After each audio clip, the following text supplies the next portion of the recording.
नाजरीन, हमारी दुनिया जिसमें हम आज बहुत आराम से जिंदगी गुजार रहे हैं, क्या कभी आपने सोचा है कि यहाँ सब कुछ बिल्कुल एक मुनसिफ वक्त के साथ कैसे हो रहा है। हमारा ये सूरज जो हमारे जिंदा होने की एक वजह है, यह हमारी अर्थ से बिल्कुल सही फासले पर मौजूद किस तरह है।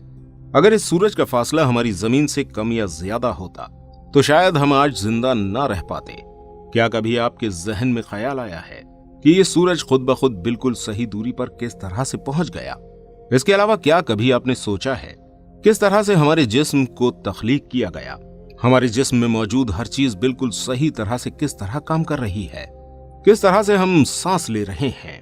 जब हमारे एनवायरनमेंट में इतनी सारी गैसें मौजूद हैं तो किस तरह से सिर्फ ऑक्सीजन ही हम गेन कर रहे हैं। कभी हम इतनी गैसों में से किसी और गैस को सांस के जरिए अपने जिस्म में क्यों नहीं ले लेते। इसके अलावा हमारा ये दिल जो खून को पंप करने का काम करता है, इसका प्रेशर इतना ज्यादा होता है कि अगर हमारे दिल को जिस्म से बाहर रखकर खून सर्कुलेट करवाया जाए तो खून 30 फीट दूर जाकर गिरे। और यही काम जब हमारे जिस्म में होता है तो हमें इसके बारे में खबर भी नहीं होती।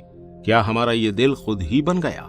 इसके अलावा क्या आपको पता है कि हमारे जिस्म में जो ब्लड वेसल्स मौजूद हैं, जिसके जरिए हमारे जिस्म में खून एक जगह से दूसरी जगह ट्रांसफर होता है, इन ट्यूब्स का इतना बड़ा जाल है कि अगर हम इन्हें सीधा करते हैं तो इनकी लंबाई इतनी ज्यादा होगी कि 1 लाख किलोमीटर तक जा सकते हैं।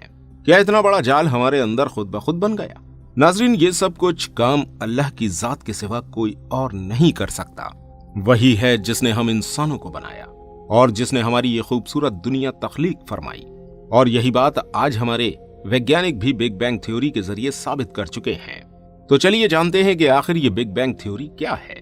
नाजरीन, हमारे वैज्ञानिकों का कहना है कि आज से लगभग 13.7 बिलियन साल पहले हमारी ये कायनात नहीं थी। सिर्फ एक बहुत ही ज्यादा गर्म और धुएं का गोला मौजूद था।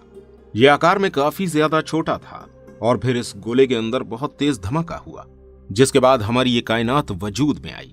कायनात यानी कि वो जगह जिसमें हमारे तारे, प्लैनेट्स, सूरज, चांद, गैलेक्सीज और हमारी अर्थ मौजूद है। और इसी धमाके को बिग बैंग के नाम से जाना जाता है। दोस्तों, जब साइंटिस्टों को इस बारे में मालूमात हुई तो साइंटिस्ट काफी ज्यादा परेशान थे कि आखिर एक छोटे से धमाके की वजह से हमारी इतनी बड़ी कायनात का आगाज किस तरह हुआ। वैज्ञानिकों का कहना है कि इस धमाके के बाद से हमारी कायनात लगातार फैलती ही जा रही है।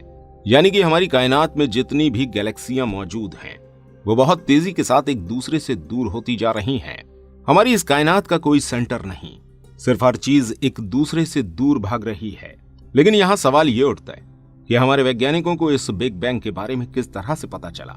नाजरीन, ये वक्त था साल 1920 का, यानी कि आज से लगभग 100 साल पहले, जब हमारे वैज्ञानिक ये सोच रहे थे कि हमारी ये कायनात सिर्फ एक जगह पर रुकी है।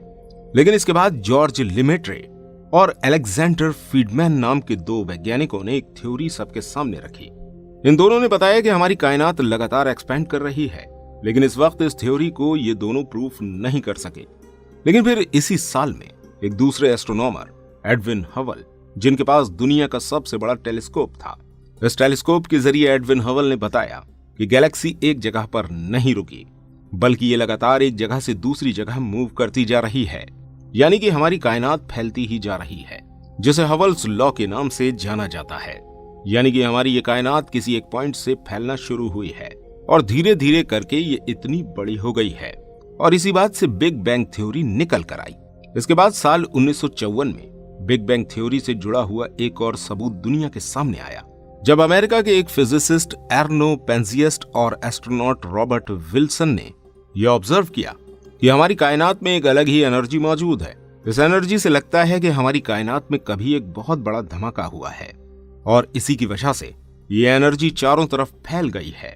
दोस्तों, ये बिग बैंग थ्योरी हमारे साइंसदानों ने हमारे सामने कुछ वक्त पहले ही रखी है, लेकिन इसके बारे में अल्लाह पाक ने हमें आज से 1400 साल पहले ही कुरान मजीद के अंदर बयान फरमा दिया है। अल्लाह ताला ने कुरान पाक में फरमाया है कि इस आसमान को हमने बनाया है, अल्लाह ने ही हमारी कायनात बनाई है और वही इसे फैला रहा है। कुरान मजीद के अंदर ये भी बताया गया है कि एक वक्त में हमारा ये आसमान और जमीन एक हुआ करते थे और इसके बाद हमारी ये कायनात वजूद में आई है। अल्लाह ताला कुरान में फरमाता है कि क्या इनकार करने वालों ने ये नहीं देखा कि एक वक्त में ये जमीन और आसमान आपस में मिले हुए थे और हमने इसे जुदा किया और हमने जानदार चीजों को पानी से बनाया। इसके बाद भी ये लोग ईमान क्यों नहीं लाते? इस बात से पता चलता है कि शायद अल्लाह पाक ने यहाँ हमें बिग बैंग की निशानी दी है। नाजरीन, हमारी साइंस जो भी हमें बता रही है वो सिर्फ एक अंदाजा है। हमारी कायनात में ऐसे ऐसे राज पोशीदा हैं जिन्हें अल्लाह पाक के सिवा कोई नहीं जान सकता। और नाजरीन, जिस तरह से ये दुनिया वजूद में आई है, एक दिन ऐसा भी आएगा जब ये दुनिया खत्म हो जाएगी, जिसको हम कयामत के नाम से जानते हैं। इस बारे में साइंस भी बहुत कुछ कहता है, इसलिए हमने इसके ऊपर पहले से ही वीडियो बनाकर रखी है। ये वीडियो भी आपको स्क्रीन पर शो हो रही होगी। इस वीडियो पर क्लिक जरूर कीजिएगा